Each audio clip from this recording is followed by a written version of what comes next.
adehia ewo ho nso e che se wo mo ye delegate no emu fa dodo na se Dr. Baumia ene woto amano headmaster woda Chimso Edro Senior High School ano esrem penfo kan bi wom se disuana de kire ho nsem be koya akade eka ho akade so di ho kom enti abane ni penfo wo hiamoa. Accounting Staff Association of Ghana or national organizer Ora Frederick Oche and so Ban said one shall say to and Yamadiama nursing and midwifery training institute accountants no esan said one jumedie emuno and Yamankoye. Adisia na etiaje kojo sraha. Beyan finche dumienu atwamunie ene wona dan empenfo girugu ye.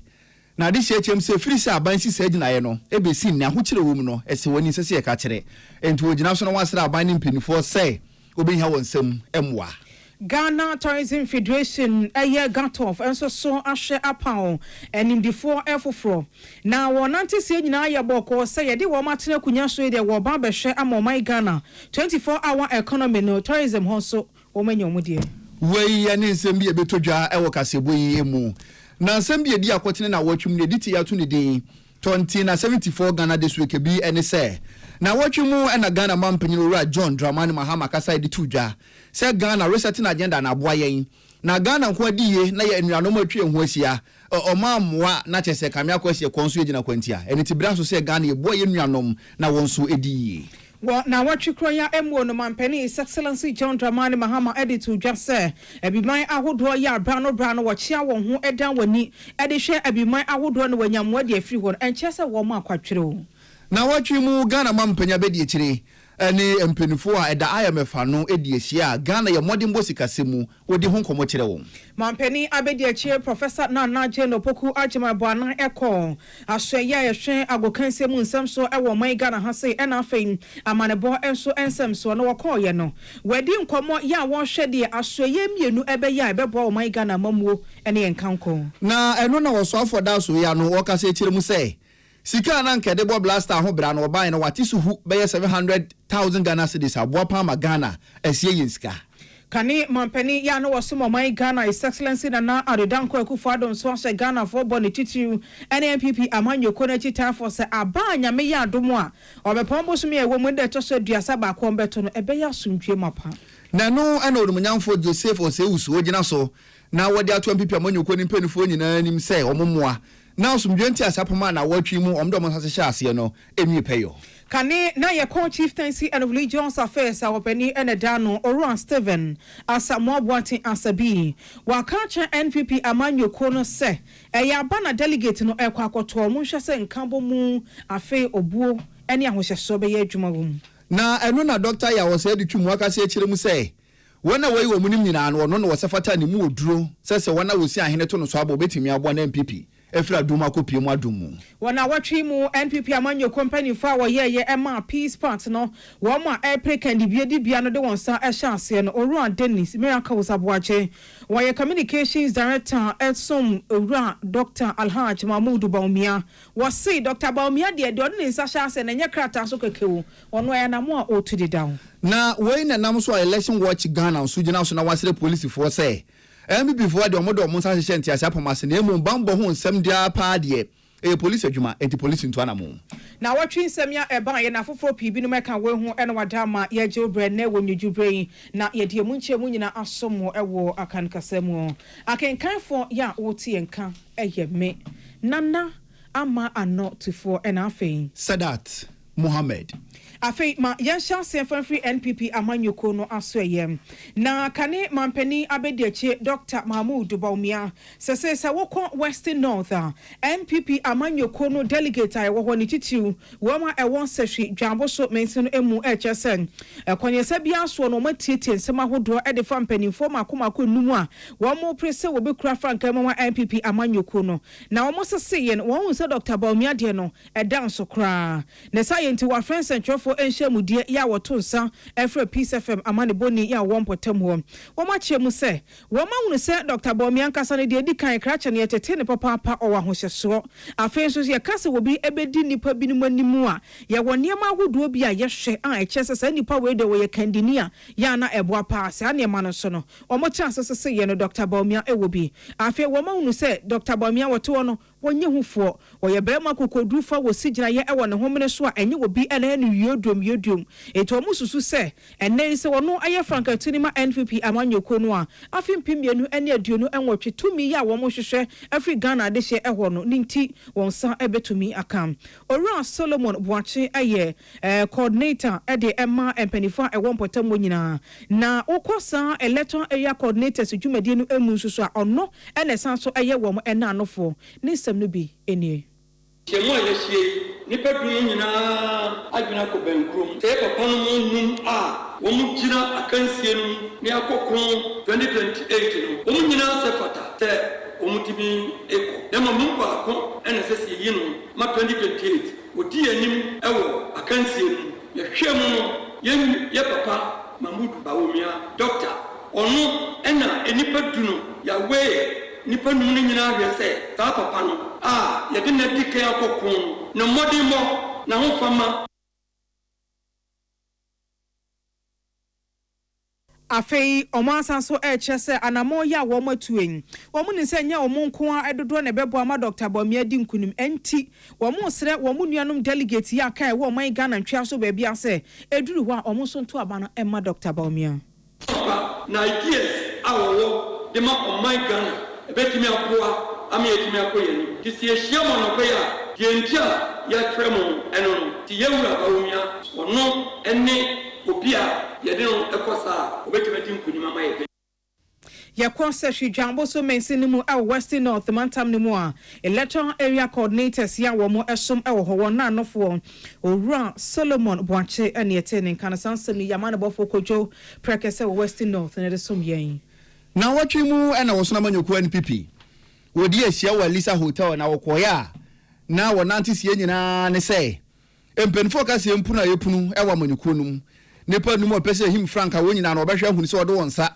ebe hye ntia sapoma se sa brei abato wa da manyuko na nim enne na wotwe ena abato na kire no wonyina no beboa ma atumi awia somdwe na police san hin Owura Christian yohunu dwumadie no wa se okasa ya bo Ghana fo nyina no ho ba se police be ya ne chefa e de aboa ma somdwe hu nsem atumi akoyie na wey na nam so Central North Regional Police Commander DCOP Abraham Akwei opinina wakasa no wode kokobo ama matwufo so wanam na wotete se amanfo abo adwen se nyakopon ya de ma ne na wotwe ene matwo ma hyehye wode mu nyasem ketwa odi be firadi na ene basabasa ye wo beye e wo my Ghana mu ne se Ghana fo ni se ye ka kire na na DCOP Abraham Akwei ye gina so de kokobo ama omo se wo ye be ma kono kopa adwumaye na wiase kra no ye ho be ma bebra ye kugya wo se wan huye na oye macho na upie mo ante so na police chewa ene danta wasene ma wo sa gina so edito Ghana fo nyina nim se ye da ye na ense bia ne na mo mfremam social media so no ade ade no enkonkosi tin esanse police boabo mo ho pa nyakopon ya de mo ne na wotwe de asundwie bedi ahim wo Ghana no ebe ye krampo ye nwanwa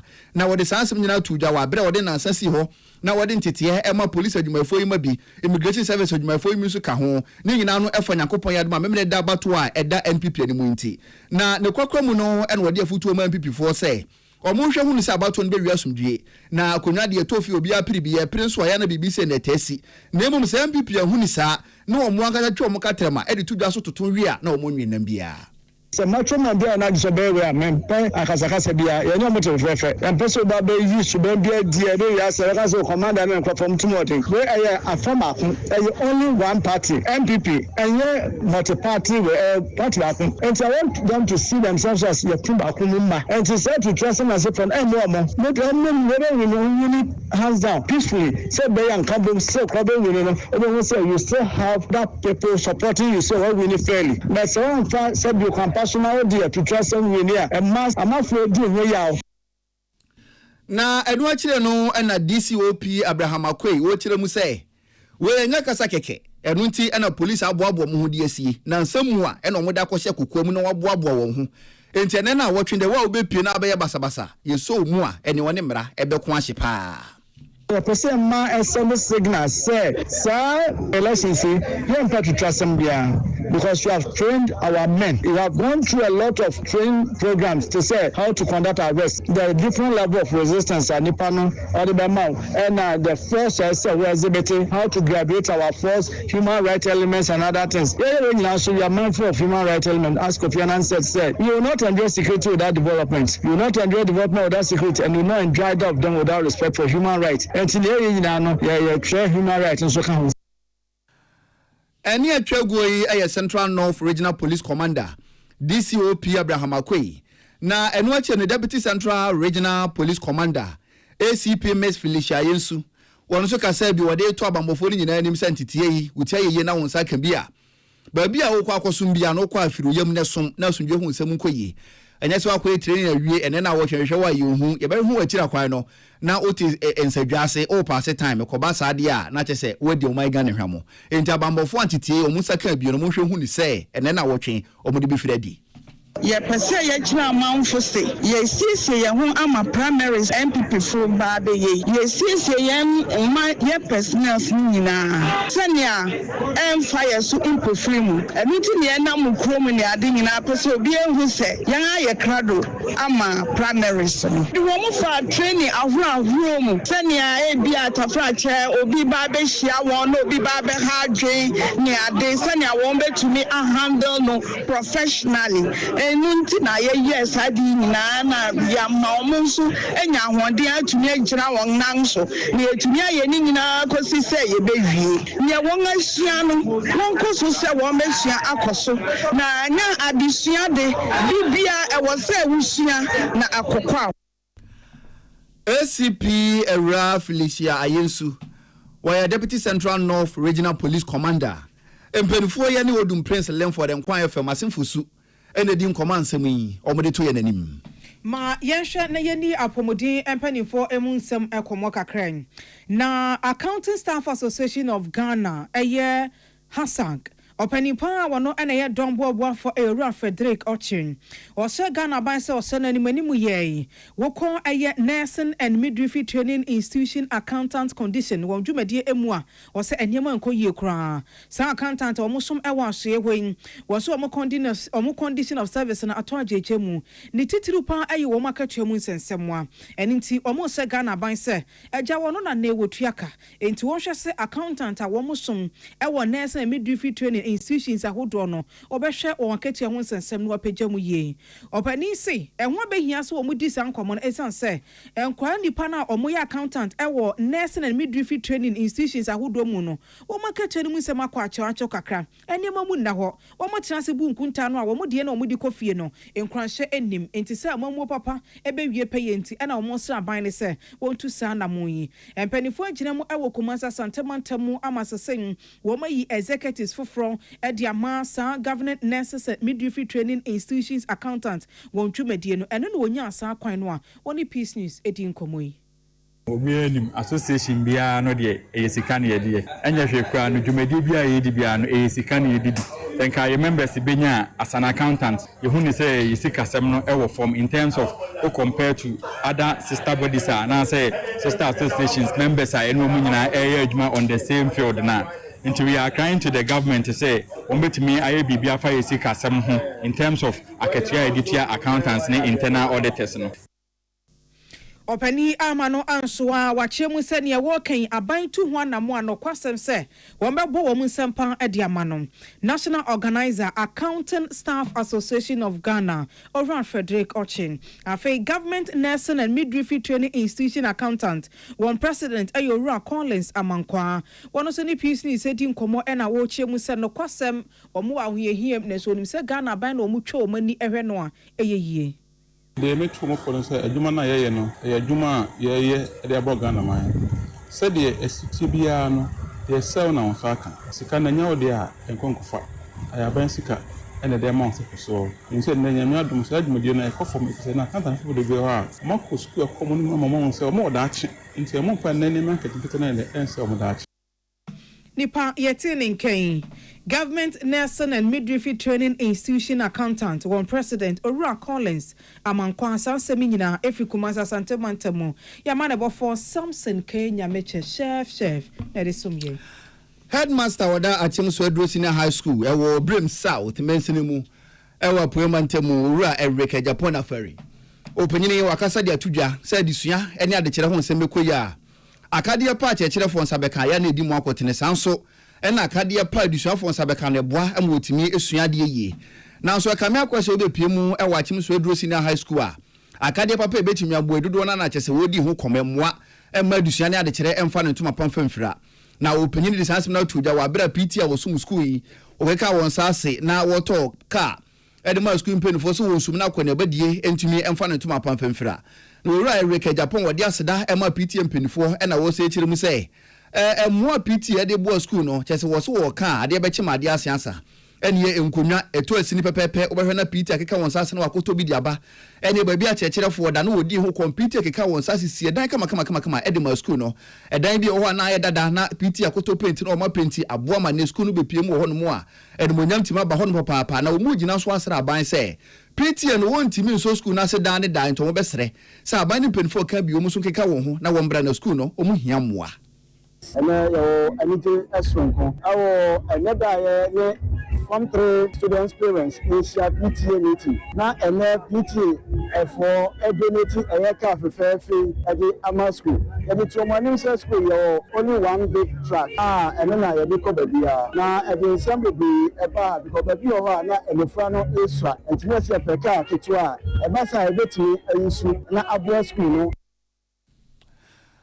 Ora Erika Japan afari openini ya ne headmaster wada achim Swedru Senior High School wo Brim North ano na ne kase achi Ora Maxwell Usu openini aye PTA chairman abedi achire ono so ejina ne penyina na mu a odi nsem sei atuja yewon se school no e bus kese bi na tore bi na student ni bi area odo mo be free abedu hospital no yewon se na aya na eden nti parents no ye se ye betoka na ye de aboa sa adwumadie no awofo ne ntoboa Ora Maxwell Usu PTA som achem Swedru Senior High School penyini ni abedi achire na ne kase achi no Ora Henry Theodore Sintim openyini ya kwanche for head isuan so e wo Brim South wono so kasa bia PTA no do omase na wo kire mu se aban de obeye bi di aboa na so mpenufo se ba kofo kra wi adu aya na egu enti aban ko antimi nye enti aban so mu bi no PTA omuso mu saa na wo gidie se endi chebi edusuan ho nsem ne bekoye papa e wo Brim South your PTA meeting until a minute could pay our CSS. A maybe brace a young be Yaria na Biba. Now a bank car can see or the mine. And one said they Aqualano Eco Hospital. Now, young inside the car, no, I can say, like I said, I said VIP bus specially. And see, I will for edge to Miss Omobesha Abua Ama Omo Ape car, like I said, Lusa Kakra, and to make decide Jumana Mine. Ora Henry Theodore Sintim openyini ne kwanche for head isuan so e wo Brim South one kwabena fori e na twetwe nkoma ensemi wodi tuja Ora set Akan se amena woka say empanifo chance eto aban e wo Ghana Tourism Federation jumadi emu no wono na wababeye president wo say wo share empanifo papa anamo a wo mu de wo mu tu ni nyina yetiawa wo ma ye krade se wo ne Ghana Tourism Authority beka wonti apam ho na wa ye hyehyɛ bi a efene se 24-hour tourism economy na no aboa amase se wo ma Ghana yakwansra ebia hodo eso no yetumi asiesie ni ye na hwa yakono na age agogwo masika so akọ ma Ghana ye public person no emu wo mo chance eto aba foforo na hyehyɛ no se Ora set Akan wono aye president afi Ora Isaac Saki aye vice president Ora Joseph Amate aye national secretary Dr. Patricia Owusu Dako aye financial secretary and Miss Edith Penaman also aye treasurer na enkomodidie emu no opani house say wono na aye president of federation Ora set Akan sen say wo hwe baby ti search oba ahodo no a ewo ahosiesie ne ya ne ntwaye bia ya ahodo so so a nipa bi firi nkrofo ama so ene empo efiri oman Ghana mu ya kokobo oni akonhoma a okọ aho ani ka esefata se wokọ no so no ewo aho ne die na to ajeche mu kakra enti wo mu de wo ma ye krade so wo mu de wo tam ebebo Ghana Tourism Authority de no ano na ama agenda 2026 to 2030 enkomo no SCP esita yen chop bars bi mo home na even when proper toilet facilities when you proper sanitary facilities or ye asefem nti towers ne bagana umu de opede wodi ye di ba ne bi ba we throw there wodi a ebia nkonye because of environment ma where the margin one nti azekro da me ni do there mehwe there ye be redesign the chop bars now when you proper sanitary facilities yeah the monso be ma oda ye ni do so ye ehwe yen krom ha ma ye use plastics is bendi abeto say ya no the plastic a chechire ho Ora set okra mano anso wa wase enei Ghana Tourism Federation aye twene tefra wo mo se gat off no wo mo de wo ma ye krado se wo mo ne Ghana ban ebeka bom ti aban no enje wo ma wa tu na wo ntimi mu na nkan popone mantam ase ene wo man Ghana ntwaso ahodo a ye wo akwansra ebia ahodo ewo ho ankrofo firi wo mo ma so ba eyeyie na Ghana de hye so bo oni akohoma eyeyie no wo ntumi ensiesie ho yie. Accra, I am very congested because my would design Accra in 1924, we call it the Central Business District. In Sanopa, if you will be by the same place and Enumeration will be record the same place. Maybe a propose there or the countryside lorry stations, no, if you're the heart of the city to the outskirts of the city, or by the man, you congest the city and move the Kaya and all those traders to the outskirts of the city. I call it, we create a secondary economic zone there. Nipa yetini ken erora set Ukraine. Ghana Tourism Federation got off one president and no yamana bo for Caleb Kojuante ene bobo ansemiano. Emfinsia dumienu pepepe ne nne. Ena sabre na dehia na wotitema aje kodwo sraha. Wona de odi otiti mu no empenfo kodwirigu ye esanse na osusu sei. Bebia wote no wanfa kwampa so ena asase no wonsa kan ye. Na mpenfo chemsa sabre no tema development company TDC Ghana Limited ene tu sana mo no. Na wo chemsa sabre no so na enkane Ghana mampani ane. Ghana fo asa to no so aba owura JDM no wono ne ye mampani sabre no. Ena sasu ene ban no course wo. Na ene mampani na saba no mo sensere no. Senia tema development company ye 2014 no ene amadodo wana no krompo afo moto na no mo nsedo aware agu amanfo nso nyuma ahwere mo ba bia bidu wonti beto kra na kwakwa edi amon papa ento mo sere ma mpanyini se wasaba bia mu a woje bibi fambo mo esanse ahokyere omuwom no enya asem ketewa na nikome jowulu jache the first tema sraha hene woni santwerefo di nkomo ni esi mfinhia dumienu nie no wontam kese odi ho nkomo kire yen Amusi wo fo la ke TDC government egbeni ni TDC no no woleji ake TDC ama develop si wole ake TDC akamba hospital no woleji Tema Developing Corporation but not Tema Land Sales Corporation sipo e no che ni sa spon ne e tama plaza cancel system ma spon ni tama mejiwo wo ji me no ke spon ha victim say wona kan yi amidi afini market no mi wo ka me banana tamo ni na tamo no adomo si ake na me government egbeni wa me na beni ameke tractors banaba kuno ma chi Nikome Abu Jowulu Jache the first temasra ha hene na ne kasa akire na adehia bi a won ho kan ye na ne wonye ba bi kura fa wonti nto no ebi so ni Peace FM twetwe nkomo John Mahama, yes, Rao, a man to 2 years, Kaya 12. What does I say? My young children, what's I just ask you to this for assassin? Why, my head? Let's not be yes, Rao, you talk your power chat. What does I man? May I bread and then I feel do TDC, I will be your dime, and my pa, a man for Emra Panso. And then, ye a fetch ya, ye suma Japade, ye suma assassin, and ye chair president. Say assassin ono sambre na oya president 2012 and 14 o kan sentinu yamfa maye no TDC amfa assassin na maye wo ma chiche assassin no e dia ma mu enti ye da so e wo hon ma yen san kasa no enti president ya ma okrata enti ye hwesu enim say na nsanya yen sabeka assassin adihia bi a bayan finhia dum yenu ni bubu wona dan wotema aje kwadwo sraha ebi ya na ni Peace FM edi nkomo yi ye be gina we so na ya home kasebo no so ye ba na ya ka chiri bia no ye de be somo. When you are going to buy a paint, don't look left, don't look right. Go straight and grab the luxury acrylic paint. Don't be any painting be paint. The luxury acrylic paint. Paint me champion. When you are going to buy a paint, don't look left, don't look right. Go straight and grab the luxury acrylic paint. Don't be any painting be paint. The luxury acrylic paint. Paint me champion. We are the number one. The 15th Gold Bond RTP Awards 2025 is here. The prestigious awards is slated for Saturday, 7th February 2026 at the Accra International Conference Center. Red carpet starts at 6 p.m. The event will also award the top 10 most performed public company CEOs of 2025, with lots of artists performing on the night. The 15th Gold Bond RTP Awards is powered by Big Events Ghana and sponsored by Gold Bond, Visa King, RTP Media Training Institute, RTP Skills Development Institute, Institute, RTP Mall, AgriFed Ghana, CocoFed, Knee Fashion, Coco Trade Ghana, Ride Along, Narrow Surge Energy Drink, A to Z Auto Services, and Special Ice Mineral Water. For Peace FM to win the Radio Station of the Year award, dial star 920 star 111 hash and enter nominee code 218 to vote.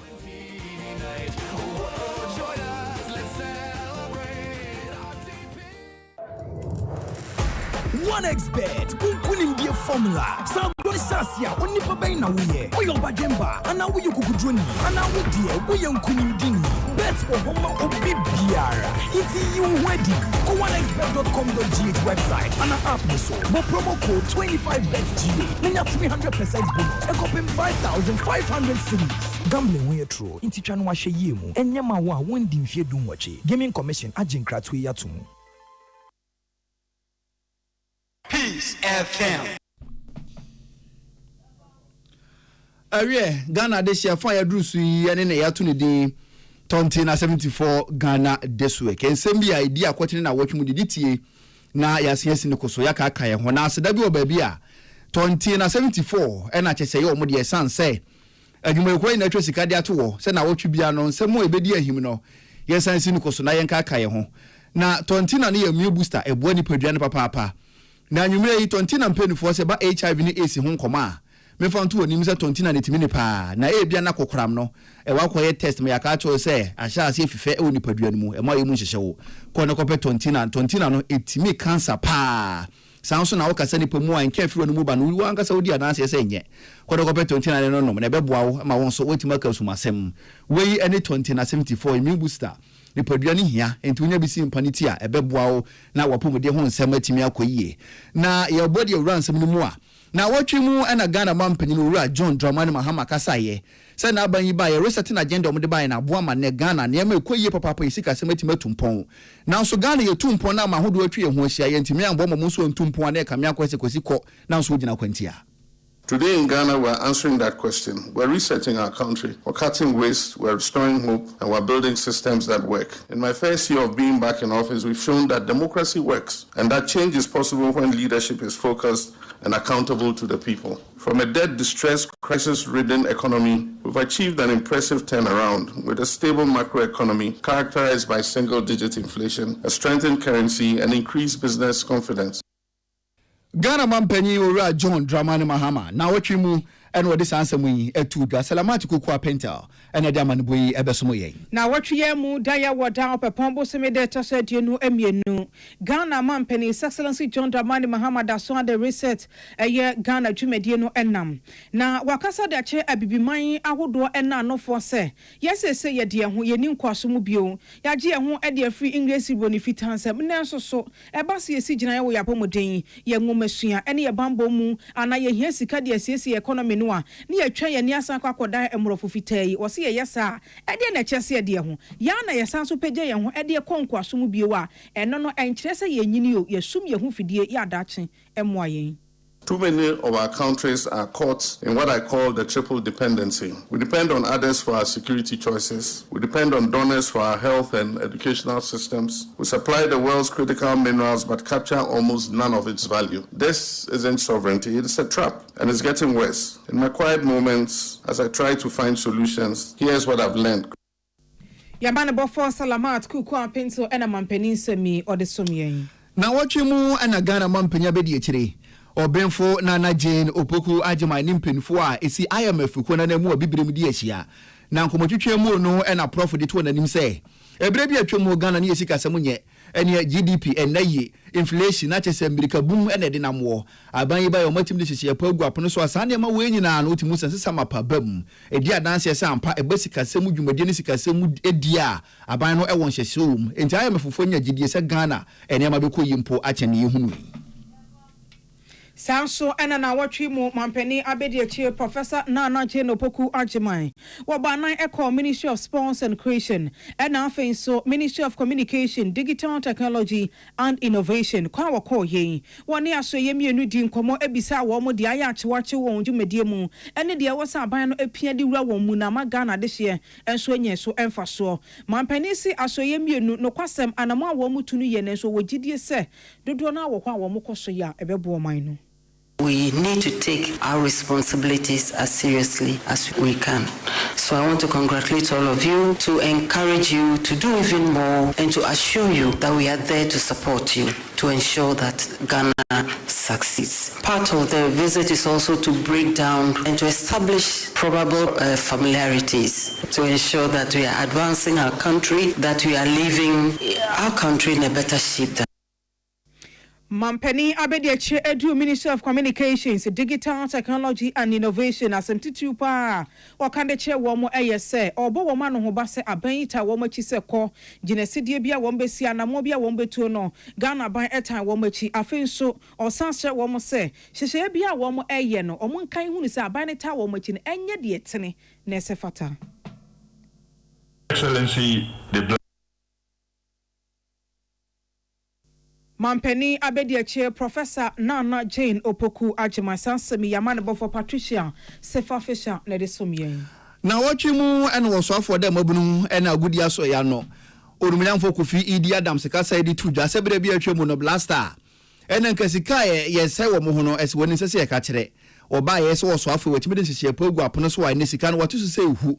And Jayankofa can see me to be a blaster boy and a crumpono, where Timia Bomasika 700,000 Ghana cities were see at a more minor. Your Excellency, the Black Stars budget rationalization. We've worked together with the FA to make sure that we rationalize our budgeting and release processes. And this, in a way, have saved close to about 700,000 in 2 games involving the Black Stars. Orumanyan for Kofi Idi Adams, I also offer them and a good yaso yano. Now what you move and what is answer me a two Patricia Sefa Fish and a diamantipoi, a besmoye. Kani Ghana Mampeni, His Excellency Nana Adodanko Ekufuadum. Washe Ghana this year bo asanswabo NPP amanyo konema anho base. Nyame aya adoma opepombo sumede tose duasaba ko ewa afimu. Presidential primaries and penny for the best successful NPP amanyo konim no. Ebeko tonti na sundwe no omwoni nei no. Ebeko so atena hoda. Wade sanse mi nyina to dwa wabreko nipa numu a eprise obetu eye franka wo NPP amanyo kono emude wonsa ekwohye asundwe apamkrata ase. We are reassuring signal that the proceedings of 31st January 2026 will be conducted in peace and security. IGP will count on you and your men and women to do a good job. Anya mampeni enkwane PM was adwumade no asempanyfo atiti ne twetwe Robin so ebaye ya wo nyina esum NPP amanyoku no na IGP Oran Christian Tete Yehonu enso eka kire NPP amanyoku ne manyina se wo mo posifo no kra de wo moboa wo mo dedaw wo mo guso ene delegate no so edi nkomo ene ne titiriw nipa num no so achi taifo nti asumdwe de ebi bekoso awo ho. We must all accept the fundamental truth. At the end of the process, there will be only one winner. The peace, stability, cohesion of our party will largely depend on how we, especially the candidates, conduct themselves after the primaries. Where Ponsi Sadom no enanuni Oran Christian Tete Yehonu eni eti no kano. Itinania wada Presidential Elections Committee when people manyuku no mu anno. Eni Orumanyan for Joseph Oseusu. Na watchi mu ntiasia pamwa empinfo do nsa hye ase no penyin kasa de fa ho de to empinfo no mu a pese ohim frank ade ba manyuku ni nyina se. Sa ginesi party na sine de o makoma so ento monhwe hu ni se o mo de be yadwuma. And the police, because they are the only guests, so to speak, that we invited to join us. We gave them 11 o'clock. We delayed so much, and they forgive us. We could have done, should have done better than this. Onumanyan for Joseph Oseusu dodo na asanmra ne Joe Wise na watwi mu en wodi sansam yi etuja egusu akaka ye ho na watwi nsem hodo ya ema ne hom ne so wo man yi mum na kane no na wo ye Minister for Chieftaincy and Religious Affairs Onumanyan for Stephen Asamoboaten Asabi wahye NPP amanyoko ne ma ena afa nipa numu a eja wo nyina Africa ne bia di bia wo NPP amanyoko no machi time for sen ade ba ko ehia ye nkabo mu ya wo mu ne enum nkomo afa obiara obebu ni yonko asem ya wobeka afen so omoma ahohyeso anya adwuma na we kadifu a ena ebema amaro ombe hyanse ebetu ni yie na wie yie.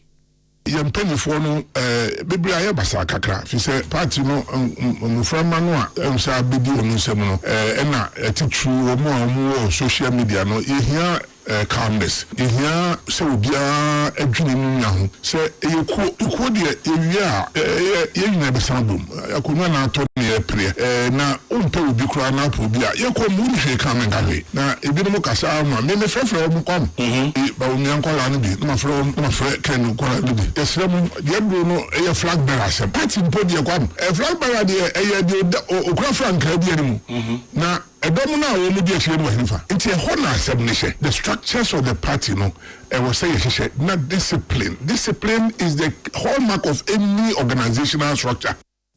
Nipa yɛte ne nkan kane so afa no ɔhwɛ ahensɛm ɛna afa yɛsom dwumadie so ɔro Steven Asamoah Boateng asabi mpanifo ni mo mayi wo manim na obi akyem sɛ ne kɔndɔ sɛ otu franka wɔ MPP mu emu baako ɛde Dr. Yawo sɛ aditwum na opanyine kasa na wɔtwum na wɔkyirim sɛ Asia wotukwan akɔhɔ Europe wotukwan akɔhɔ America kora de watena hɔ da ɛrenti suahunu nimdie kuta no sɛ wɔna wosi ahene to aba de ma no de baba bɛyɛ adwuma wɔ Ghana ɛma nneɛma ɛne atumi adane Mesua asue Nana Danko Kufado di adwuma sɛ mensa ne ana makosua ɛwɔ abrochire de ne nyame aboa me makosua nyina me de ba beboae ɛma yɛ adwuma hɔ ɛyɛ nneɛma bi a na yɛ soronko nkankan chemical system science technology engineering mathematics education a yɛhu sɛ aman bebrebe fa so di tumpɔn ifiti ase wɔ Ghana den ɛma nkroma akoma duasa no deɛ onya model junior high schools na junior high school a wokomu a computer lab mfidie si disua de bia we ho etimi de kɔ bebe ho ana se etimi de kɔ a ye free abamu na menua koduru se ye party se ye pekendifo obi a obeboa na esiesie ye party na no achi wasan edi enim no de akɔko 2028 Dr. Duchum ehun se de onim to no ye se bi gina trenia no Dr. Yawo ɔsɛ aditwum na wɔtwe mu ɛna wɔne Chairman General Kwame Sefa kan twetwe nkɔmɔ asɛm yi wɔde tuja na wɔtwe emu mami biama kwafo ɛne Dr. Baumia ne campaign team no deɛ wɔyɛ nkitahodie bɔfotene Oran Dennis Miracle Aboagye nkɔmɔ wɔbrekora wɔn science and peace part no ewieye wɔkyerɛ sɛ Dr. Baumia deɛ ɛnyɛ sɛ yɛatwerɛtwerɛ nsɛm na gu krataa so na ɔde twodi akɔsan kwa na mmom ɔno na akoma mu ne tiri mu na dwene mu na namo bi a wɔtuo no asomdwe deɛ ya na edikan de manepa interfisa abrɛ ɛne sɛ wɔn to abakɔpem sɛ wɔn bɛwie deɛ Ghana ni de hyɛ MPP amanyoko ne babi antianse se Dr. Baumia de wo ya sundwe nipa I think say Sadia you know the woman say a campaign what say Dr. Mahmoud Baumia kasama ni ti bi kra ba ko say buda Dr. Mahmoud Baumia ne campaign die e ko bi e befa so a e be ma ko no what say na e bi de so ko better no ye be ya ko tenta de so be ye bi ya say na sa o hedia ina ya o do ka de da po ye Tuna no see Dr. Mahmoud Baumia so wabra patin enkan Kane mampeni abedi achi Dr. Alhaj Mahmoud Baumia ne campaign team no nkitahodie bɔfotene Oran Dennis Miracle Aboagye afi Dr. Brian Champon so odu ne campaign team mu akasamafo Oran Pius Henam Hajide enso share delegate ni say Dr. Brian Champon kuto na ne hotie ye wɔse wɔto abade ma no esanse bebia NPP amanyoko ni gina no wɔn ho hia nkabo mu ansa na tumi kra na wɔn pɛ no aba we were Dr. Brian Champon there what they tuja na betumi de one dance here in kabunti na ono edin ho Jesus akensie yemo etime ye ho there it is a strict instruction to abide by the rules and play with the rules of engagement and no na here no so say this one edi in kabum ebeba osanka say ye hwe ya no kasa because solution ye koso na no eni ye koso a amfi ya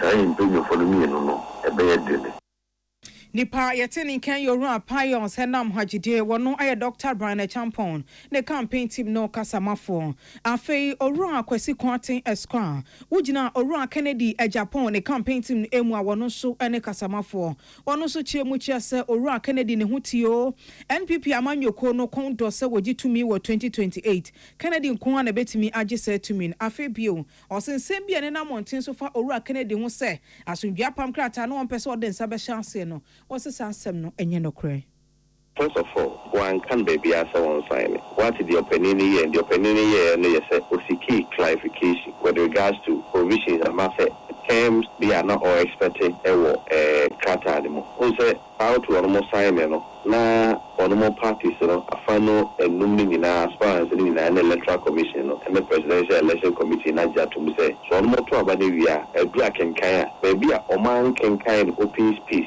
be a to no servant say the crew mo do me abai na kwa ko to no agogo wa ko to no police station ni mo yi ne police station ni mo a ye to abane e be kenkan mo bi e ho bia no bi ka say ye adme ko se dem ana ye de ko ba bi no tena be ka results and no de ye say afane ni na ye ni pedumi na ye de say ye ntu Wonumanyan for Canada Japan war praise obetu franka wo NPP amanyoko ne campaign no kasama for lawyer Kwesi Kwantin afa ye gina doctor ya ose aduchum so aso ye ne campaign team no mu kasama for owura ya opoku mensa enso e de atodwa se no kwasem doctor aduchum aso ya wodi kan da no aye enwumehia na so ye obo no homodin papa ma ne dwumadie no eho teye oye drop ani mapa ka bia odebe ma no emfa ho se de GS ne sitie obetumi atwe ne yie. Once follow Dr. Yosia Duchuma, Minum, Misu, and then the by said you see an Amayosem, said the part in Empanakumaso, and he said the Oman Chechre, Adana Kumaso, Adana Dana, and Kuma Udin say, a bit to me a free. Tibia a woman a court Tibia Fufroma in my budget. Dr. Yosia Duchum, a fitting mra or Dimitri Mopo, a two parts in any episode Ghana for any custom time I was shelling to a Barcelona. In I have say, ye can't be a wedding in Huni. I was a campaign process, you ma now a Dr. Yosia Duchum. Ora yang opoku mensa udu doctor ya wose educhum ne campaign no emu awo no ene kasamafo ne nka ene eti yen. Na watching mu and owura Mark Ewusi Akon. Wojina election watch Ghana koni di mu na wose police say. Asunjenti asapam ne the MPP for dom sase na so yentimi njani ina mo mo into obesere police say. Sabre abato bre ne abato na chire no police mo moni na ho. Yeah, better. The institution mandate the Ghana Police Service. No more than any many friend emergency meeting with the flag bearer aspirants. No yet in no more for the leadership of the MPP. Now one of you media said them come begin to me now about to your and they say omit me establish clear guidelines. Yeah, one of the say these are the things to be done and not to be done.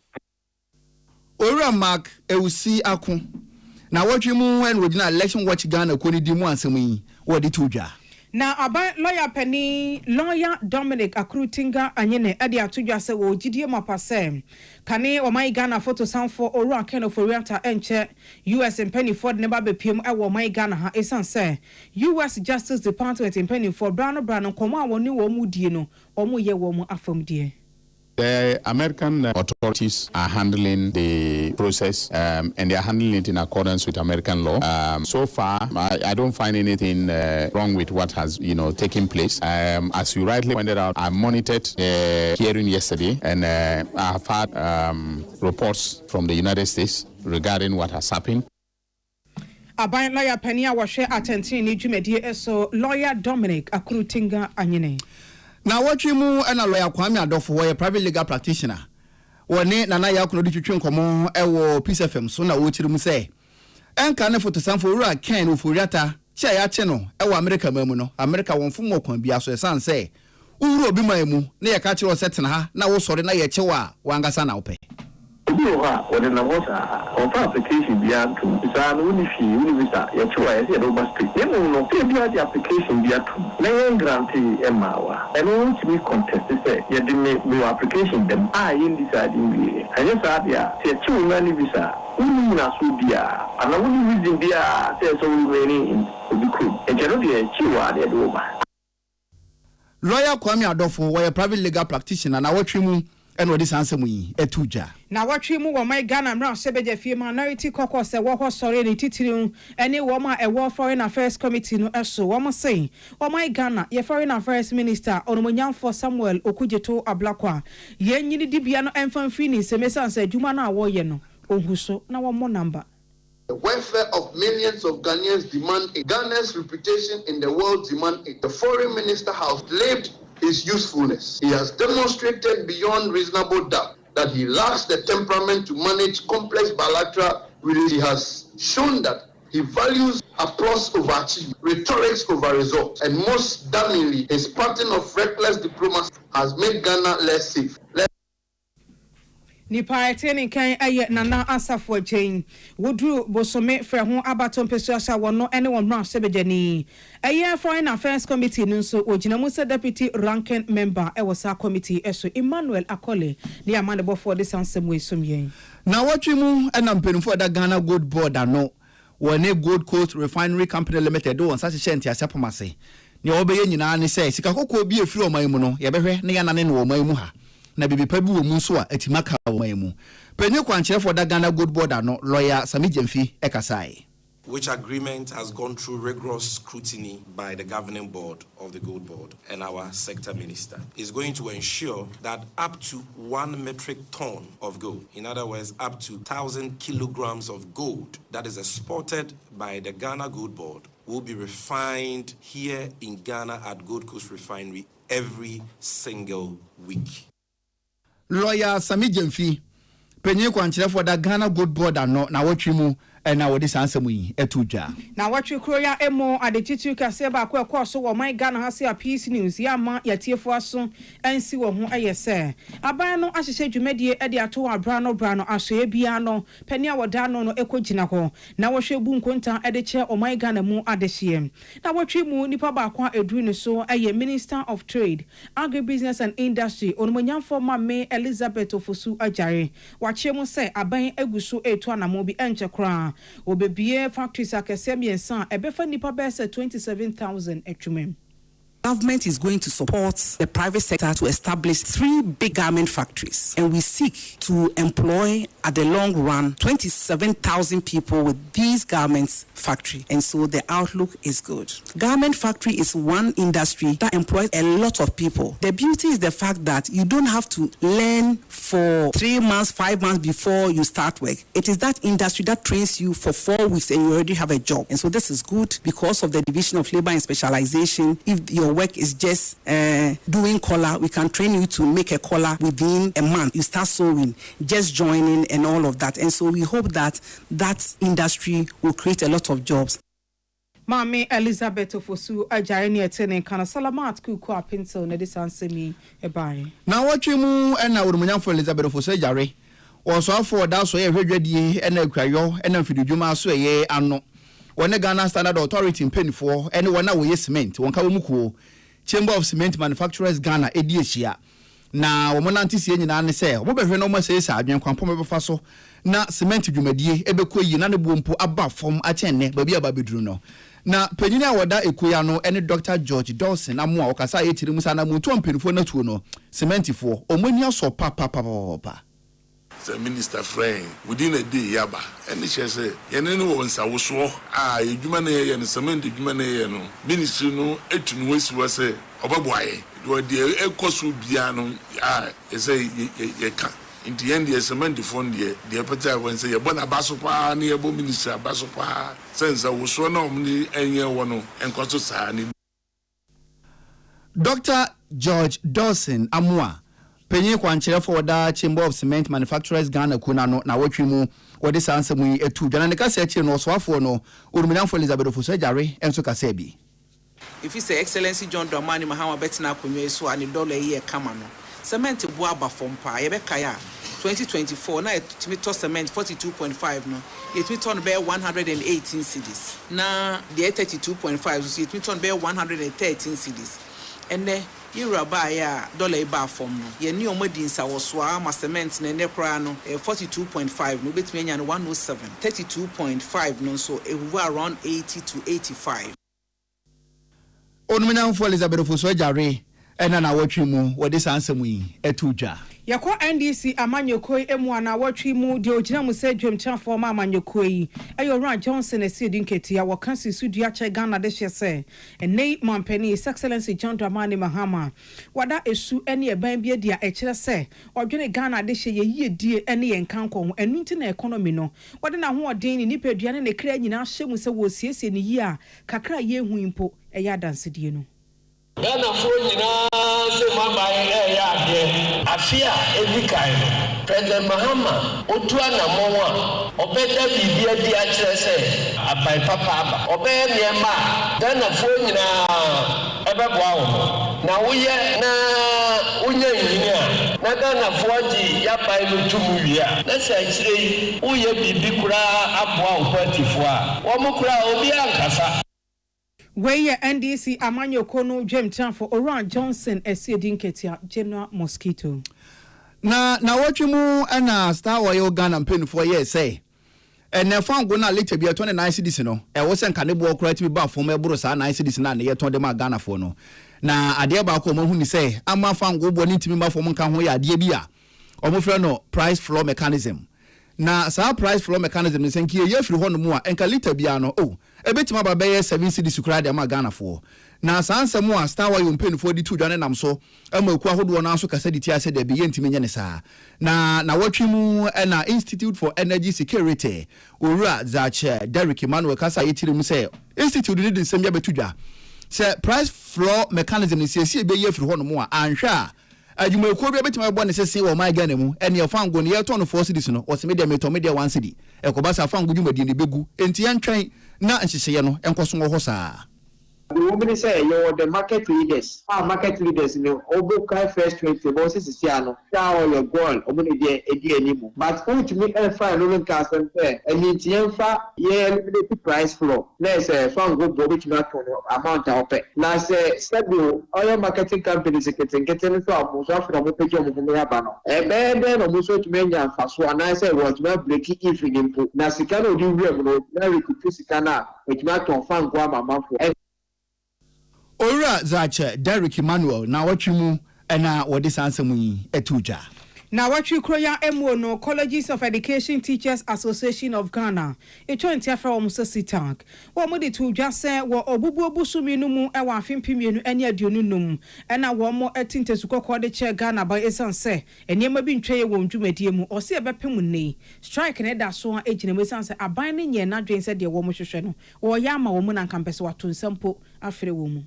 November 24, 2025, and Sitag, a day, young category was a strike because of no be was buying a yama at a chair for education or 1 year. It's blue got a that's what strike. You want to be still or more and was a more at a chair for. They share buying to say, and migrate at a chair for from education, payroll, and conquer traditional university payroll. And not a binary. Now, as part of some migration, I was sent to 2022-2023 academic year book and research allowance, and the at your phone. In terms of areas, and also buying any tier. In a family, no win any dinner, so any declare strike. Nipa yetene nkan Colleges of Education Teachers Association of Ghana Sitang. Ono ene year church for penny Oran Fidelis Kamai. Na adwuma ko mkoko gu apaso pa ye driver for ene nipa ba pese wo kwa ho ntie price o pe na mo die ene obefra afro mfra akoto de na enam so ma GPRT for na wotwemu bo mo homoden a driver for no mo mate for ba ko edunum 15 ye chi wo mo ye do mo kwa primo asem di bia esan say o mu bu Ghana for faso na pagina okasa de ma GPRT owura Samuel Amwa any peace edi nkomo no abra yeshia no we na ya gitu ni se we be form tax force team na ya share drivers omo fa passenger short ni omo so omo charge on approved enti ya tax force team no ya dima na no fe wo Kokwasia book ma stretch and really na eja omo to ti ka be 15 drivers na che se omo bi se djuma na among the 15 drivers we say one driver per na no wo yi ni omo ka 414 ni na ya omo aye from wa 14 drivers no yes, 100 drivers now over Ediama, the Ablikuma, MPTB police. Ora Samuel Amua, Wakasa de GPRT, now what you move and what this answer me, etuja. Na watwimu aswayan ehwe nsanse enafe emu anonom di atwede amponyankopon de dom yen sa soye kasamafo eyowura Mahmoud Kabore oni peace ni sedi nkomo eno wo chese National Anti-Illegal Mining Operations Secretariat NIMOS abaya hyebo se obehwe na brano watoto wombambo mu yie na made si ye ewo subi nkrom chemasu kwantempo no so odoma central no ebiensi bio. Yeah, a common plan of me, the mitigation answer is about a man telling about magic pennies or whatever boys who and they acquire Bluetooth by a man. And in terms of field accoutrement, there's never been an issue of shortage. But concerning the young woman, I was a more chronosotical, some papa so upon almost for the and you want. because so a Juma Namosuye, now Tiasi, Dintia Namosuba Grumwa. In your shows of work, Namos Sodom. Necessarily, Wawakano. Say, a bed than the Nipa Crown, no one than no Humbi. A buying in Namos in the ministry. No, the bands are crack a crow, Yadamu Tua, Yadabako Garamisa Shea. Na Atinia Buama, Sans and Samia, Isin, NCD. Nipa yetini ken odru aya asoye hwe yensanse ene emu anonom de atwede amponya gopon de adom ye asa asoye kasamafo owura Mahmood Kabore awie yebegina we so na ya home kasebo no so ye ba ni aka chiri bia no ye de besomo.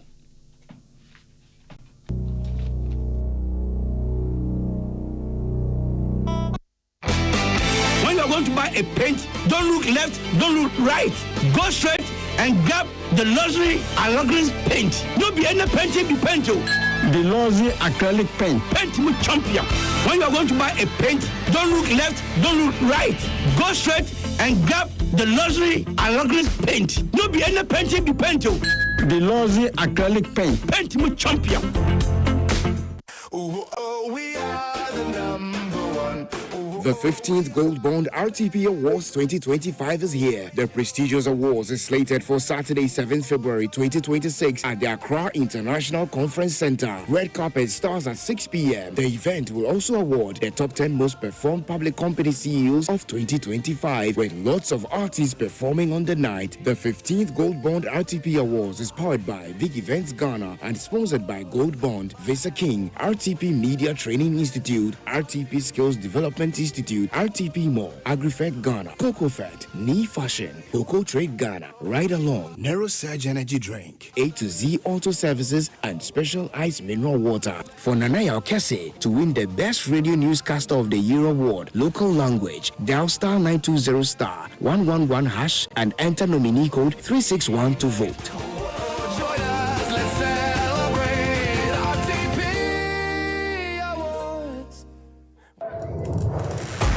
One expert, Kunkunim dear formula. Sangroni Sasia, only Pabena Wuye, Oyo Bajemba, and now you Kukudruni, and now we dear, William Kunim Dini, bets for Homa Obi Biara. It's you wedding. Go onexpert.com.gh website and an app so. But promo code 25BETSGA. Then you have 300% bonus. And copy 5,500 cities. Gambling way true. Inti Chanwashe Yemu. And Yamawa winding Fiedum Wachi. Gaming Commission Ajin Kratwe Yatumu. We are the number one.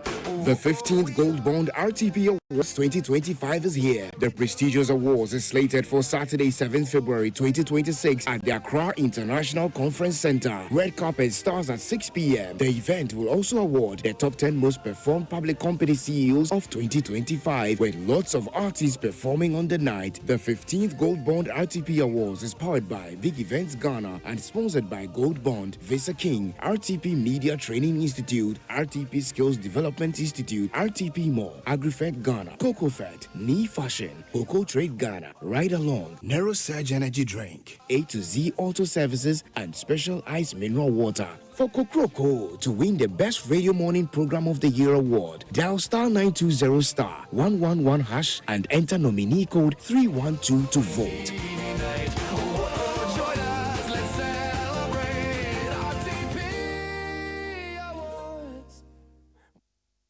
Tune it in, turn it up, Peace FM, and rip off the knob.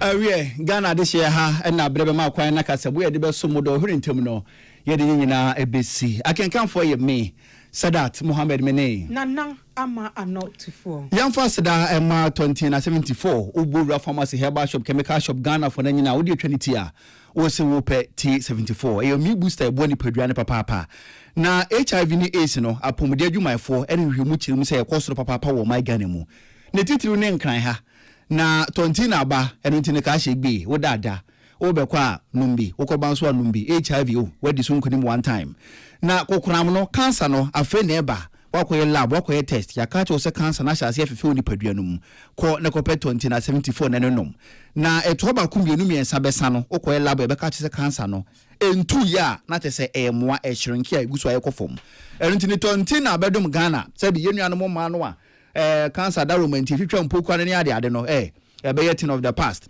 tontina aba enti ene Val's Day na eba no chocolate ni ade na yeyi to tontina 74 na fama no na se bi ni poku ano kwa no onso fa bon ho ban fa bo ano tontina de efiri utrimi so besi wona yase eyi nkonwa po pa se moti ase kan etunya bi na no mo ebe bo pa eya mi booster eni krojin se nsuo na udigu adiem na odi nsuo kakra fa na wono odi okota na ebe che wono ye pepepe na obehu ni se waduro na waduro na emo magani so sedie enwa ene 2074 ye hu ni ntamu a na nka HIV ni AIDS enkum nipa dodo na wo Ghana amanfo be kika social media so se ye nim se yenya ye de be che free mopa mo fanche nya adwuma esan se 2074 aba mo de ma ye be nom ye betu ase one time enti ni 2074 na me pa ka kire nyina ne se HIV AIDS ene cancer etu asiehu enti kono ko pebisi punu neti na fabo ho ban na oya na wonso ka se nipa mu anka firo no mu ban ya na dos dodo wona 2074 no mu a wonso beboa wo wa na ase wonu mu ayekuru osi achi nam no beda obesore na chese